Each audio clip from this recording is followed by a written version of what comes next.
मेहनत का फल। एक गांव में दो मित्र नीरज और सोहन रहते थे। नीरज बहुत धार्मिक था और भगवान को बहुत मानता था, जबकि सोहन बहुत मेहनती था। एक बार दोनों ने मिलकर 1 बीघा जमीन खरीदी, जिससे वह बहुत फसल उगाकर अपना घर बनाना चाहते थे।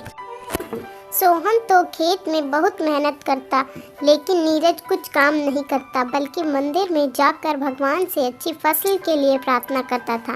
इसी तरह समय बीतता गया। कुछ समय बाद खेत की फसल पककर तैयार हो गई, जिसको दोनों ने बाजार ले जाकर बेच दिया और उनको अच्छा पैसा मिला। घर आकर सोहन ने नीरज को कहा कि इस धन का ज़्यादा हिस्सा मुझे मिलेगा, क्योंकि मैंने खेत में ज़्यादा मेहनत की है। यह बात सुनकर नीरज बोला, नहीं, धन का तुमसे ज़्यादा हिस्सा मुझे मिलना चाहिए, क्योंकि मैंने भगवान से इसकी प्रार्थना की, तभी हमको अच्छी फसल हुई। भगवान के बिना कुछ संभव नहीं है।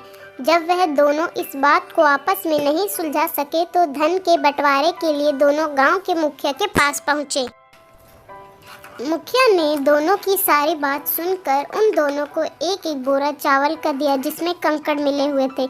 मुखिया ने कहा कि कल सुबह तक तुम दोनों को इसमें से चावल और कंकड़ अलग करके लाने हैं, तब मैं निर्णय करूंगा कि धन का ज़्यादा हिस्सा किसको मिलना चाहिए।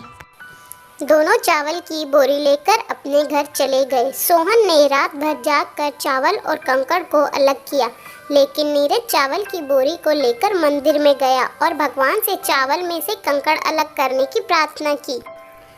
अगले दिन सुबह सोहन जितने चावल और कंकड़ अलग कर सका, उसको ले जाकर मुखिया के पास गया, जिसे देखकर मुखिया खुश हुआ।